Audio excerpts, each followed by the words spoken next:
안녕하십니까. 김태균 교수 TV 건강지킴이 박신혜입니다. 이번 시간에는 반월상 연골판 시리즈 4탄입니다. 중년 이후 연골판 파열의 치료는 어떻게 하는지에 대해서 살펴보도록 하겠습니다. 반월상 연골판 전문가이십니다. 김우영 과장님 소개해드리겠습니다. 네, 안녕하세요. 정형외과 전문의 김우영입니다. 네, 과장님 반갑습니다. 이번 시간의 주제가요. 중년 이후의 연골판 치료거든요. 근데 꼭 이렇게 중년 이후로 구분지어 놓으신 이유가 있을까요? 네, 중년 이후의 연골판 치료는 그냥 일반적인 연골판 치료와는 다르게 접근해야 되기 때문에 이렇게 따로 주제를 나누어 보았습니다. 지난 시간 연골판 파열이 왜 일어나는지에 대해서 설명해 드렸는데 기억나시나요? 네, 그럼요. 다쳐서 생기는 거 아닌가요? 그쵸? 외상성 파열이냐 아니면은 나이 들어서 생기는 퇴행성 파열이냐라고 구분지어 주셨습니다. 네, 맞습니다. 잘 기억하고 계시네요. 젊은 사람들 경우에는 운동하다가 다쳐서 생기는 외상성 파열이 흔하지만 그에 반해서 중년 이후에는 퇴행성으로 연골판 파열이 일어날 수 있기 때문에 그 치료 방법에 대해서 다르게 접근을 해야 됩니다. 그래서 무조건 수술적 치료만이 정답이 아니기 때문에 이렇게 따로 주제를 나누어 보았습니다. 아, 그렇다면 꼭 수술을 안 해도 된다? 이런 말씀이신 거죠? 네, 정확히는 수술을 할 필요가 없는 경우가 있고요. 수술을 해도 안 좋을 경우가 있기 때문에 다른 수술 방법을 치료해야 되는 경우가 있습니다. 중년 이후의 연골판 파열은 퇴행성으로 발생하게 됩니다.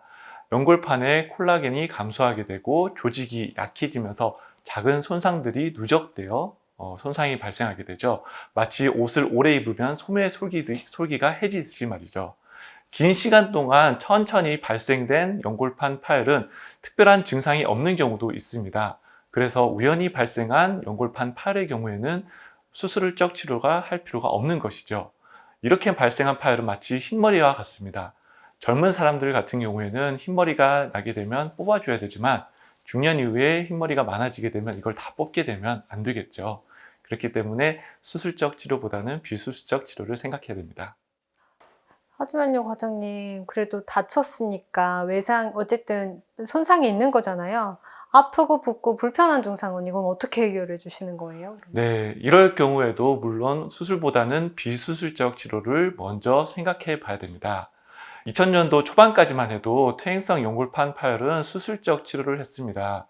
퇴행성으로 찢어지게 될 경우에는 꿰매기가 어려워 주로 부분 절제술을 많이 시행하였는데요. 그런데 2002년도에 세계적으로 권위 있는 학술지 NEJM에서 한 논문이 발표되게 됩니다. 이 논문에서는 퇴행성 연골판 파열 환자에 대해서 수술적 치료를 한 경우와 수술하는 척 하는 경우를 나누어서 비교를 하는데요. 놀랍게도 두 환자분의 결과가 차이가 없다라는 것을 발견하게 됩니다. 그 이후에도 수술적 치료를 한 환자분과 비수술적 치료를 한 환자분들의 결과가 다르지 않다라는 추가적인 논문이 발표되게 됩니다. 그래서 현재는 퇴행성 연골판 파열의 경우 수술적 치료를 먼저 생각하지 않고 비수술적 치료를 먼저 해보는 것이 원칙이 되었습니다.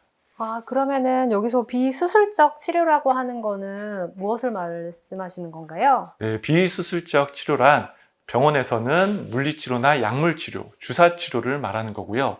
환자분들이 체중 조절이나 근력 운동, 생활습관 개선 등과 같은 것들도 함께 노력해 주셔야 합니다.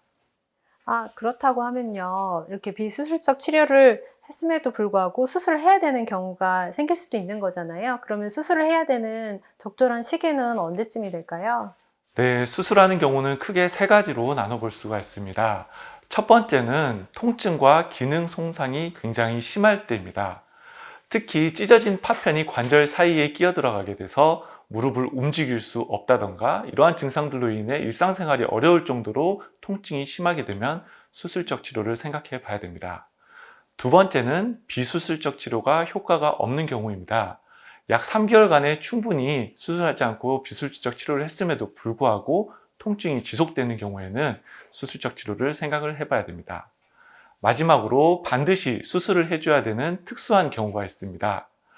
연골판 뿌리 파열이라든가 방사선 파열과 같은 경우에는 연골판이 가진 기능을 대부분 잃어버리게 되므로 이럴 때에는 수술로 봉합을 해주어 그 잃어버린 기능을 최대한 복구시켜 줘야 됩니다. 단인데 이때 전제 조건은 수술적 치료란 관절경을 이용하여 연골판을 봉합해주는 봉합술을 말합니다. 한 가지 꼭 더 알고 계셔야 될 점은 수술의 목적은 연골판을 꼬매줌으로 인해서 그 기능을 회복하는 것에 있습니다.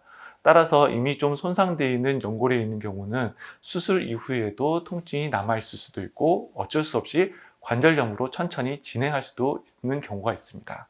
그래서 이런 경우를 충분히 설명을 해주고 동의를 얻은 다음에 수술적 치료를 해야 합니다.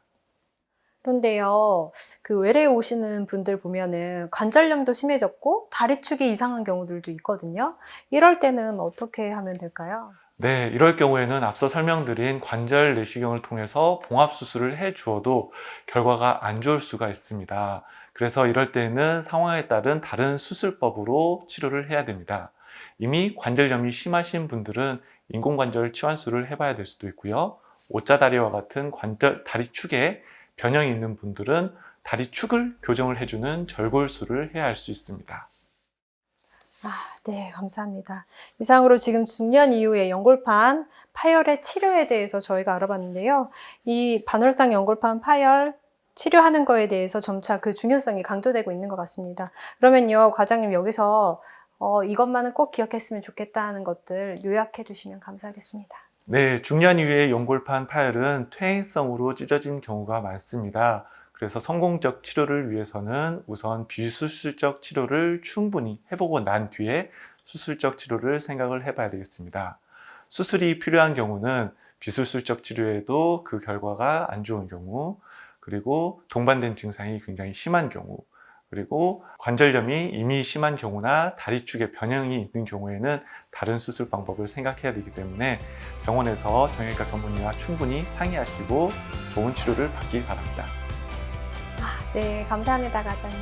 이상으로 오늘 또 유익한 정보 여러분들과 나눠보았습니다. 다음 시간에도 좋은 정보로 찾아뵙도록 하겠습니다. 김태균 교수 TV였습니다. 감사합니다.